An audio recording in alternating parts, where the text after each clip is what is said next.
2月10号，根据日媒报道，女神级演员36岁苍井优宣布怀孕，目前已经进入了稳定期，孩子将会在2022年夏天出生。苍井优在2019年6月份突然宣布闪婚，嫁给了日本最丑艺人，足足大自己9岁的搞笑组合南海 Candies 成员山里亮太。怀孕消息是由山里亮太所属的吉本兴业发布。二人在声明中表示，很高兴向大家报告，我们即将迎接第一个孩子。在许多相关人士的理解与协力之下，现在已经进入了安全的稳定期，衷心的感谢大家。吉本兴业表示，希望各位影迷、各位相关人士今后继续关心山里苍井夫妇，并给予更多的支持。而在2月8号，另一家日媒爆出了苍井优夫妇逛街的照片，当时夫妇刚从购物中心出来，老公两手提着重物，苍井优提着纸质袋走在前面，穿长款羽绒服，戴着棉帽，看得出很是注重保暖，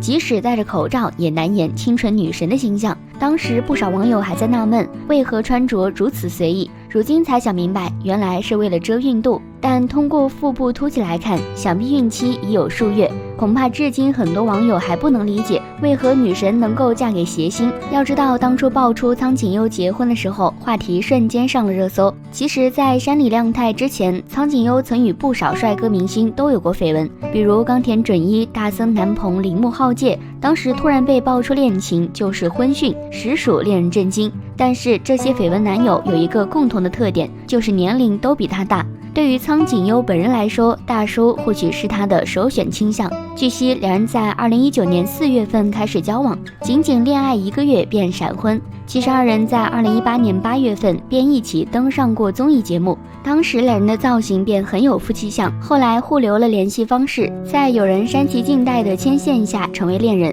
虽然交往时间短，但是二人都是以结婚为交往前提的。山里亮太在多年前就曾表达过入赘苍井家的幻想，没想到最后是苍井优冠上夫姓。苍井优是科班出身，19岁主演《花与爱丽丝》，凭此获得日本专业电影奖最佳女演员奖，一路发展而来，早已成为日本影坛的中流砥柱。她的不少作品截图被不少粉丝拿来做屏保，妥妥的森女系掌门人。如果有谁的笑可以治愈人心，那大概就是苍井优。世间少有这样的女子，给人一种如沐春风的美好。苍井优被日本人称为未来日本电影界3大栋梁之一，她与好友宫崎葵并称 Double L， 两人公认是日本电影中演技派的佼佼者。还有媒体评价，苍井优是和娜塔莉波特曼一样幸运的女星，她们很早就被发现，一路顺风顺水。苍井优曾凭借电影《扶桑花女孩》成为蓝丝带影后，一连获得15个演技奖项，但她身上也有不为人知的坚定。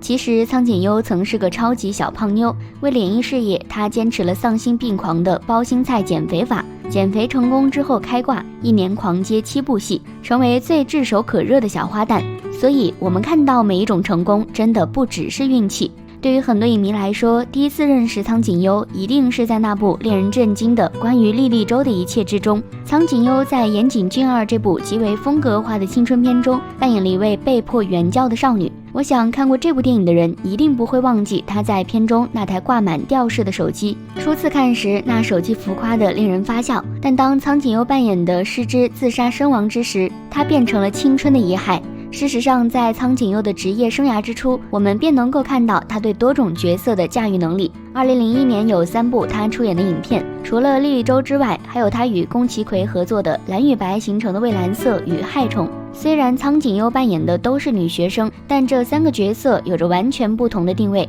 在莉莉周中，苍井优扮演的是一个受害者的角色，而在蓝与白中，苍井优用太妹般的形象扮演了校园暴力中的施害者。她在害虫中的形象则更为复杂，看起来是一位天真无邪的少女，却在某种程度上也成为了谣言暴力的帮凶。当然，在苍井优最初的几部作品中，最动人的仍是岩井俊二的那部《花与爱丽丝》。她扮演了一位性格爽朗的少女角色，和铃木杏扮演的花有着超乎寻常的友情。苍井优在片中长达数分钟的纸杯芭蕾场景，也成为了岩井青春片中最经典的段落之一。随着年龄的增长，苍井优也从中学生渐渐演到了大学生。但无论是在热门漫画改编的《蜂蜜与四叶草》，还是岩井俊二编剧的《彩虹女神》中，我们都能看到花与爱丽丝式的近乎透明的少女角色。然而，正像蓝与白和害虫所证明的那样，即使是少女时期的苍井优，也是千面少女。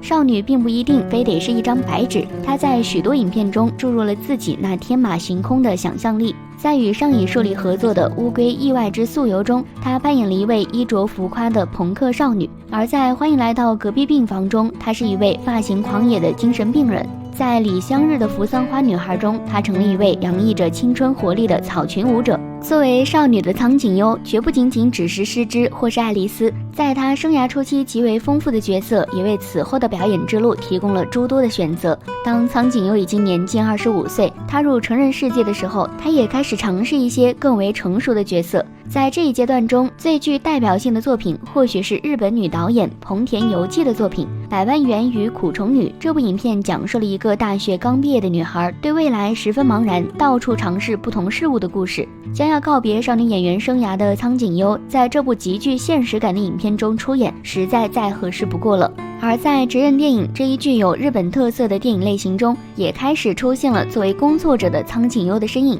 在日剧《料理仙姬》中，苍井优扮演了一位坚守传统日本料理的老板娘，她大和福子般的形象与日本料理一起，与现代西方文化构成了一组对立关系。不过在街角洋果子店中，她又成为了西式糕点的追随者。在这部影片中，她扮演的是一位都市奋斗者的形象，而现代西式糕点则成为了都市文化的某种象征。对于这两个本质上相互矛盾的角色，他都做出了十分精彩的诠释，这体现了他在成人世界中进一步拓宽的戏路。以他为主角拍摄的剧集《苍井优的4个谎言》进一步证明了这一点。苍井优在这部剧集中扮演了4个性格、生活环境都完全不同的角色。除了上述的作品之外，苍井优在这一阶段中最为重要的尝试，或许是出演了日本电影大师山田洋次的家庭剧《弟弟》。其实这并不是苍井优第一次出演家庭剧，在他职业生涯的早期，曾主演过久石让导演的家庭剧《妻子和妻生》。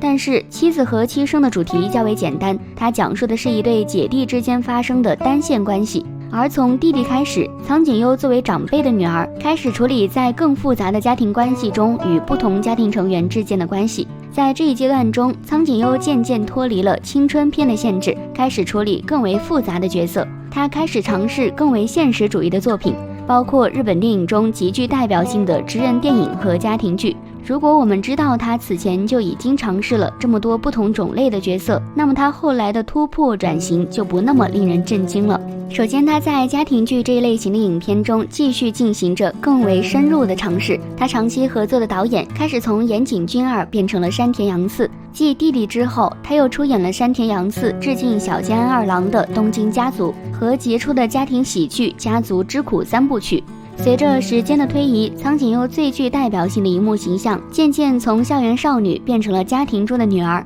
在漫长的告别中，苍井优在家庭中的定位也与山田洋次的影片十分相似，但在这部影片中，他要同时处理老年痴呆、异国亲情、职业困境等诸多沉重的议题。当然，除了家庭剧的主线之外，他仍在更广阔的领域中进行着永不止息的探索。他对漫改电影的尝试不再局限于蜂蜜与四叶草或是虫师里那种具有透明少女感的角色。如今在我们看过电影之前，我们常常很难把苍井优的名字和他所饰演的角色联系起来。其中最具代表性的当然是浪客剑心系列中的御姐高和惠，或是东京食尸鬼中可怕的参种神代力士。可这些影片的评论中，我们常常能够看到人们对苍井优新形象的惊叹。即使是在那些更具现实感的影片中，苍井优近年来的角色也具有极高的难度与复杂性。他在跨越栅栏和他不知道名字的那些鸟儿中的2个角色都需要十分精准的情绪把控。而在前些年帮他吸粉无数的日剧 Dr. 轮太郎中，苍井优扮演了一位有着双重人格的艺妓。他在镜头内切换人格的精湛演技折服了为数众多的观众。从2001年到2019年，在这段将近20年的表演生涯中，苍井优完成了极为惊人的蜕变，也为观众们奉献了许许多多精彩的作品。从某种程度上来说，他能做出这么多的尝试，也得益于日本电影极具包容性的类型构成。苍井优的表现让我们永远期待着他的下一个角色，我们理应相信他会继续不断地尝试更多新的角色，不断地在荧幕上为我们带来新的惊喜。最终，或许他将真的成为日本电影史中的缪斯。你最爱苍井优的哪一个角色呢？好了，以上就是本期视频的全部内容了，欢迎点赞、评论、订阅，这里是于姐，我们下期再见。